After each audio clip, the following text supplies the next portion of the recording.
100 करोड़ है और ये 25 करोड़ हैं, फिर भी हम अपने चीजों की मांगों को रखने के लिए दर दर भटकते हैं।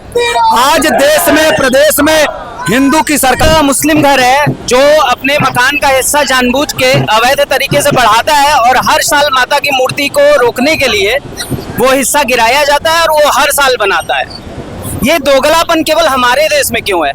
परसों जब पुजारी को अपने मंदिर में अकेला पाया तो उन्हें जान से मारने की धमकी देना और यह कहना कि हनुमान चालीसा का पाठ बंद कर दो, ये इनकी विक्षिप्त सोच का आक्रांता सोच। आप देखिए जिन जिलों में आप देखिएगा कि जहां पर भी थोड़ा बहुत भी इन कट्टरपंथियों के द्वारा, इन मुगल की औलादों द्वारा जहां जहां कोई कांड किया गया है, वहां उनके पड़ोस में उनको कोई फर्क नहीं पड़ने वाला। क्यों? ये जो मौलवी बहला रहे हैं कि काफिर का मतलब वो नहीं होता, काफिर का मतलब अत्याचारी होता है।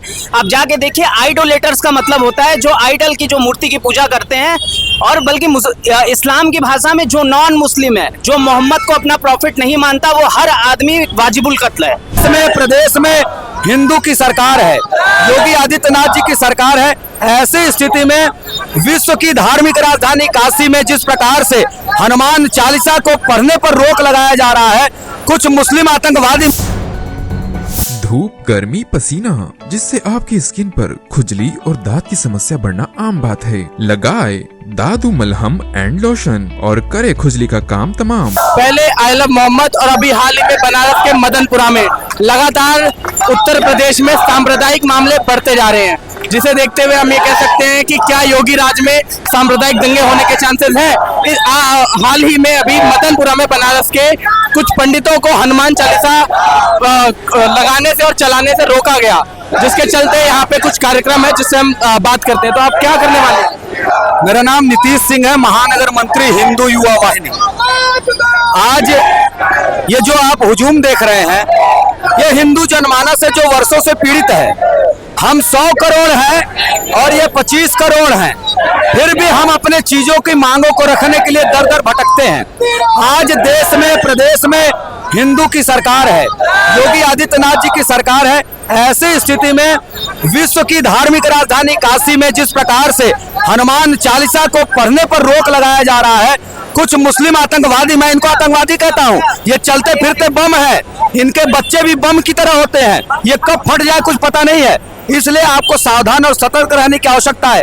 कल का जो वाकया घटा है, जिसमें आपने देखा कि हनुमान चालीसा बजाई जा रही है छोटे से स्पीकर पे, उसमें ये लोग आके पुजारी को गाली गलौज दे रहे हैं, बंद करने की धमकी दे रहे हैं, और उन्हें निकालने के लिए भी बोला गया है कि यहाँ से बिल्कुल उनको निकालने के लिए बोला गया, उनको जान से मारने की धमकी दी गई कि अगर दोबारा यहाँ ऐसे करोगे तो मंदिर तोड़ दिया जाएगा। ये इनकी हिम्मत ऐसे आती कहां से, आपको समझना पड़ेगा। ये कन्वर्टेड है, ये गूढ़ शंकर है। ये जब कन्वर्ट हुए तो इनको इसी बल पे कन्वर्ट किया गया, तलवार के बल पर। इनको तलवार के बल पर ही कन्वर्ट करना पड़ेगा। आप इनके सामने हाथ जोड़कर निवेदन करने से कुछ नहीं होगा। इनको अगर समझाना है तो तलवार के बल पर समझाना पड़ेगा। इनको वही भाषा समझ में आती है जो योगी जी ने कहा कि इनकी डेंटिंग पेंटिंग की आवश्यकता है। जैसे बरेली में अभी कुछ दिन पहले से आई लव मोहम्मद जाग गया। क्या ये 1400 वर्षों से मोहम्मद से लव नहीं करते थे? अभी इस समय मोहम्मद से लव करना शुरू किया। यह पूरी सूची समझी साजिश है देश को, प्रदेश को अराजकता में ले जाने के लिए। मैं आपको बता देना चाहता हूं कि भारत का यह स्वर्णिम अवसर है जब भारत में उत्तर प्रदेश का शासक एक योगी है और देश का शासक एक संत है। मैं उसको संत ही कहूंगा, जिसको किसी परिवार से कोई लेना देना नहीं, केवल देश ही उसके लिए परिवार है। तो आपको क्या लगता है ये हिंदू त्योहार आते ही आई लव मोहम्मद और ऐसे वाक्य क्यों बढ़ने लगते हैं? ये जो पार्टियां हैं हमारे देश में, जो केवल दलगत राजनीति करती हैं, धर्म की राजनीति करती हैं, वो देश में ऐसी कूटनीति चाल चलते रहते हैं जिससे सरकार के ऊपर कुछ न कुछ लांछन लगते रहें। लेकिन हम सभी सौभाग्यशाली हैं कि प्रदेश में पूज्य योगी आदित्यनाथ जी महाराज की सरकार है और वो उसको बहुत अच्छे से समझा लेंगे। और अभी आपने जो देखा है, आने वाले दिनों में आप देखेंगे कि इनका घर भी बुलडोजर से गिरा दिया जाएगा और ऐसे लोगों को बख्शा नहीं जाएगा। आप लोग अभी क्या करने वाले हैं इस वाक्य? अभी हम लोगों ने यहाँ देखा कि हनुमान चालीसा का पाठ किया गया है। अगर ये दोबारा ऐसी कोई गलती उत्तर प्रदेश में करते हैं तो मैं इनको खुली चेतावनी देता हूँ हिंदू संगठनों की ओर से कि यह पूरे उत्तर प्रदेश में कहीं भी अजान नहीं कर पाएंगे। जो ये सुबह 4 बजे से लेकर शाम को 5 बजे तक पढ़ते हैं वो कहीं भी नहीं कर पाएंगे। जिसमें ये कहते हैं, हिंदुओं को ये बतलाते हैं कि यह धरती जो है अल्लाह की है और केवल अल्लाह ही एक रसूल है, उसके अलावा इस धरती में कोई नहीं है। हम जैसे हिंदू मूर्ख हैं जो इन चीजों को रोज सुनते हैं और अपने कान से सुनते हैं, दूसरे कान से निकाल देते हैं। अगर हम सभी पहले ही विरोध कर देते तो आज यह नौबत नहीं आती। लेकिन जब जागे तभी सवेरा। अभी हिंदू 100 करोड़ है, 100 में से अगर 50 करोड़ हिंदू भी जाग जाते हैं तो ये जितने 25 करोड़ मुसलमान हैं इनको पाकिस्तान में भी शरण नहीं मिलेगी। बहुत बहुत धन्यवाद। अभी और भी कुछ लोग हैं, आम जनता से भी हम इस मुद्दे पे बात करेंगे कि उनका इस पे क्या मत है कि ये जो कल वाकया हुआ ये क्या कोई सोची समझी साजिश है? देखिए, मैं बार बार एक बात दोहरा रहा हूँ कि चाहे कलयुग हो चाहे सतयुग हो, भगवत नाम से बहुतों को असुरों को पीड़ा होती है।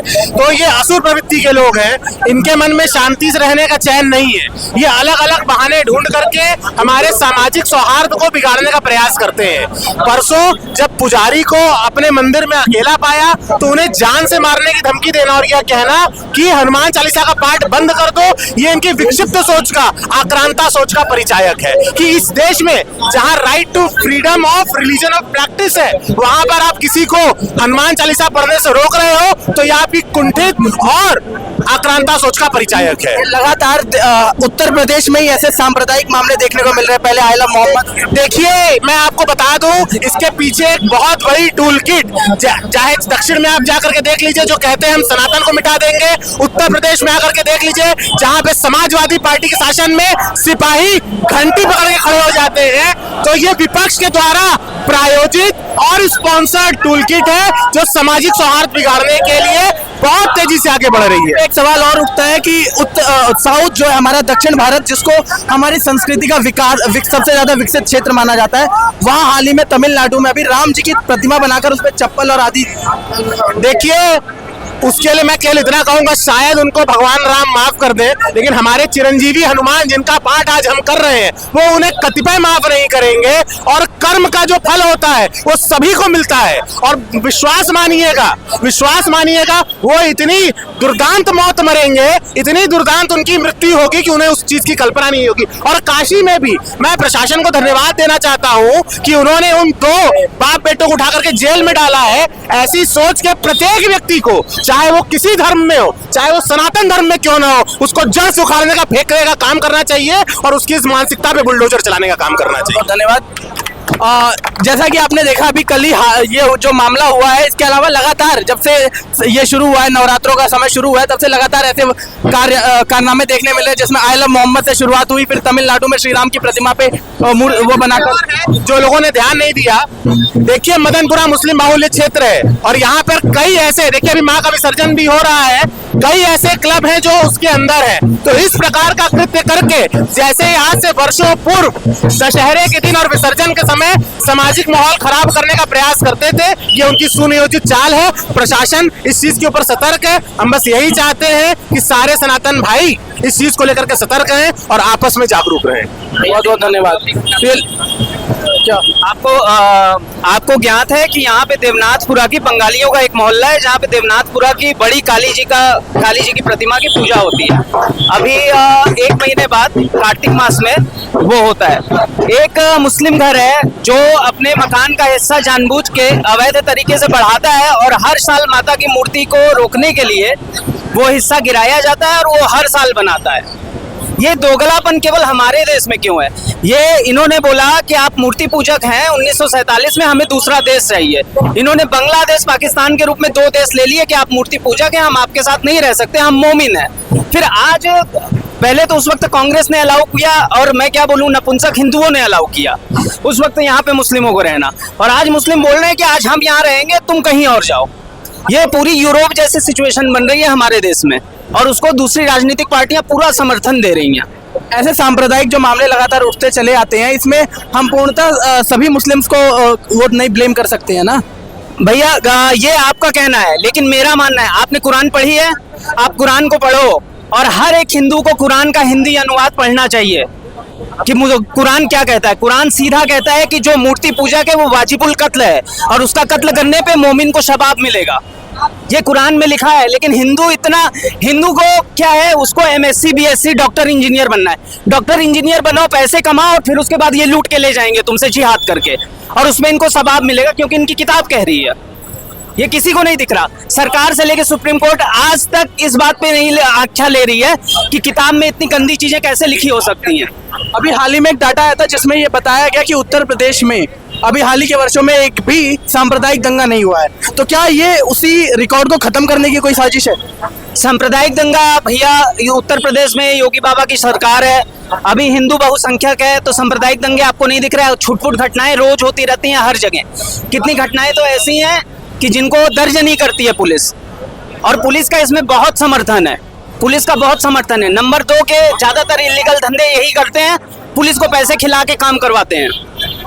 गौरक्षक जब पकड़ते हैं, इनको गौरक्षक पकड़ते हैं तो पुलिस गौरक्षकों को कूटती है और इनको छोड़ती है। गौरक्षकों से याद आया, आपने हाल ही के वर्षों में नाम सुना होगा, हरियाणा के एक मोनू मानेसर नाम के गौरक्षक थे जी, जिनको अभी भी जेल में रखा गया है। अभी भी जेल में रखा गया है। कहाँ है सरकार? सरकार बात करती है कि वो क्या हिंदू राष्ट्र बनाएगी गौरक्षक। हिंदू का शोषण करो, हिंदू को मारो दबाओ, बहुत आसान है, क्योंकि हिंदू की तरफ से कोई नहीं आने वाला। और ये कारण क्या है इसके पीछे? इसके पीछे कारण है कि आप 40 साल से 2 बच्चे की नीति पे हो, आपके पास बच्चे ही नहीं है। आपके घर पे अभी आपकी सपोज कि मैं काम पे हूँ, मेरी माता जी घर पे अकेली हैं, कोई मेरे घर पे हमला करे तो कोई बचाने वाला नहीं है। आपका कहना है हिंदुओं को, मोहन भागवत जी ने भी यही कहा था कि हिंदुओं को ज्यादा से ज्यादा बच्चे करने चाहिए, लगभग 3। हिंदू भैया आप क्या बोलूं, मैं बोलूंगा तो महिलाएं बुरा मान जाएंगी। हिंदू तो क्या, मैं आप डालोगे नहीं।